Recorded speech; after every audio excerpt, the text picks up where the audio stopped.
Hi guys, and welcome to another episode of AZ Drone Talk. My name is Greg Riverdio, And I'm Rich Charpentier. and today we want to talk about a piece of software that's going to help you gather some data about your flights, about your battery life, about a whole lot of different things. And because the summer is coming up, we wanted to give you some tips to be careful with your batteries so they don't overheat. As you may have seen in some videos or in the news, what happens when batteries overheat is trouble. Batteries can have a tendency to do what's called a thermal runaway, where the batteries are actually going to catch on fire. Now, I don't want to scare you. This doesn't happen a whole lot. I just want to make sure that you understand that battery life is very important, and knowing the status of your batteries is very important. Several weeks ago, a forest fire was started outside of Flagstaff, Arizona, when a drone crashed and the battery blew. So Forest Service ended up having to fight a wildfire, and they contained it quickly. But we're in Arizona, so Well, we're in Arizona in high fire alert right now. Everything is so dry. We haven't had really, literally any rain since summer last year. I mean, this has been the driest, the driest fall, the driest winter, and we're going on record to be the driest spring ever recorded in 120 years. So a lot of issues with fires around here, and not only us, but it's mostly the western part of the country. So not something you want to mess with. Yep. So, making sure that your drone is well maintained, that your batteries are okay. This is all part of what should be part of your checklist when you go out to fly. But we wanted to talk more in depth about, tracking your drone maintenance, your battery health. There are some tools out there that you can use, or you can do it by hand. Greg does his own logs. I do. I keep track of my battery, the number of time my batteries were charged, just so I have an idea, and I have numbers, and I think you do too on my batteries, so I can rotate and make sure that I don't charge the same batteries. Now you can go in the software and find this.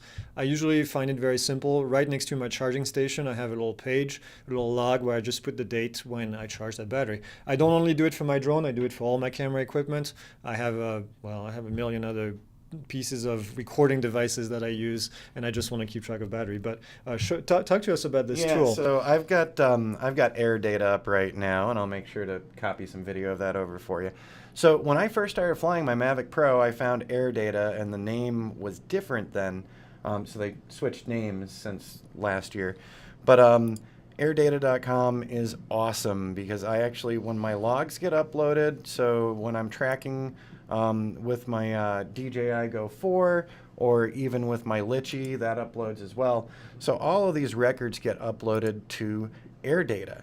And it's awesome because I can actually see the battery health of all four of my batteries, the last time I logged, if I'd done maintenance on the drone, if I had done the basic maintenance on the batteries. And so it's really slick because I can go in after a flight, I can see where I flew. They actually pop up a cool little map of my flight path. And what I'm really looking for, I want to see, my flight time, how my battery temperature is doing, etc. So I'm looking right here. So my hottest battery temperature was last year. It was a summer flight, and it was 131.7 degrees Fahrenheit. So it wasn't into they call it's cooking range. But it was getting really close. So, let's say if we were to go down to Phoenix in July to do some drone work, I guarantee you that the ambient temperature outside is 114 degrees Fahrenheit, so that battery's probably going to be smoking.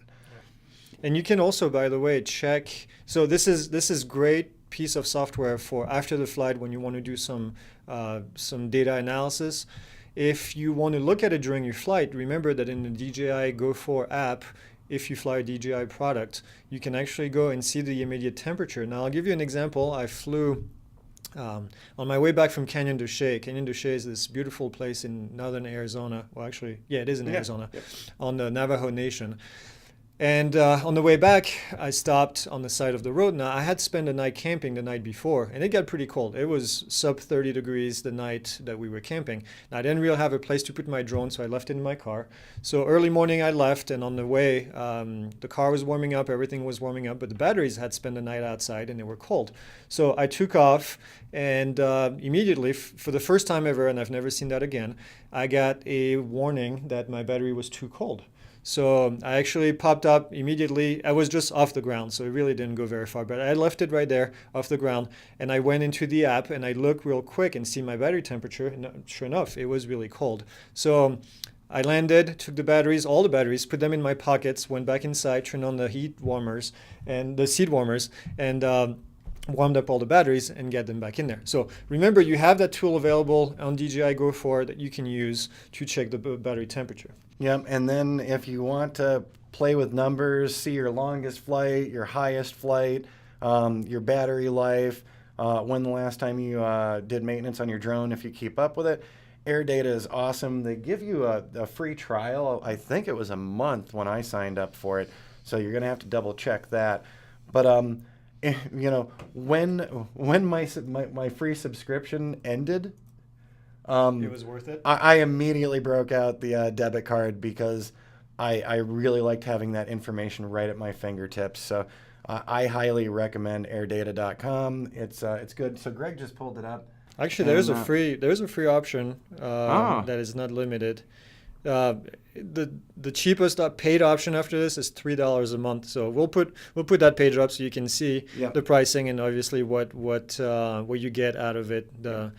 Yeah, and I didn't get the highest end program from AirData. I got, you know, I was after the battery reports, I was after the basics. They also offer major reporting services where you can use multiple drones with your account. It's very, very cool.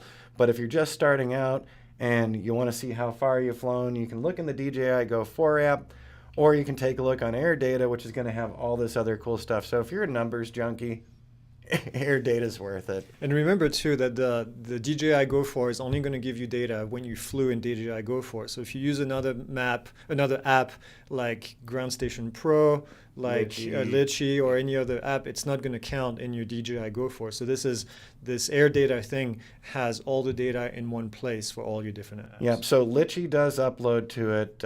Map Pilot by Maps Made Easy uploads to it. So that's been great for me because I use those both a lot. And of course, the DJI Go 4.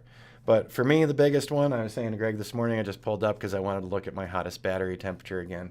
Because I know we're going into the summer, so I'm probably going to break that record at some point. Yep. And also remember that the FAA highly recommends that you have, as a Part 107, a commercial operator, that they recommend that you have a process to keep track of maintenance and to keep track of everything that you do with the drone and to the drone. So this is a good way to do it, and I think that's it. Yeah, no, that's exactly how I do it. So after flights and I'm offloading images, I immediately make sure that I've synchronized with AirData, and then I can see how I flew for the day. So and break some records. But like we said, starting this off, paying attention to the battery temperatures, especially during the summer season, and making sure the batteries are in good shape and good health, no cracks, no bubbling, especially if you're in the Southwest like us, because fire season here, we've already had one big fire just last week. Yep. So fire season is here, and if we're responsible pilots, we won't contribute to those problems. Yep. And by the way, thermal runaways are no joke. They're very hard to extinguish, and they happen. I have thrown away 3 batteries that have blown up. So if your batteries start to swell, that was not on the drone, that was actually on the video camera. But they will swell up, and if they swell up, it's not a good sign. And if one of them catches on fire, all of the battery cells in your battery will catch on fire as well. And there's not a whole lot of ways that you can actually extinguish these, other than putting them in a container and then covering them with water so you can cool down the cells. So it's no joke. So be careful with this. Make sure that you know what your battery's life is and if they're in good shape. Yep.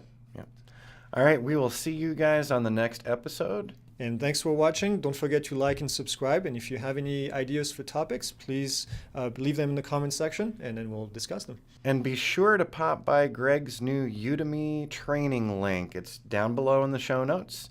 And it is, if you're looking to get your Part 107 certificate, it is a great way to learn everything you need to know. Right. Thanks, guys.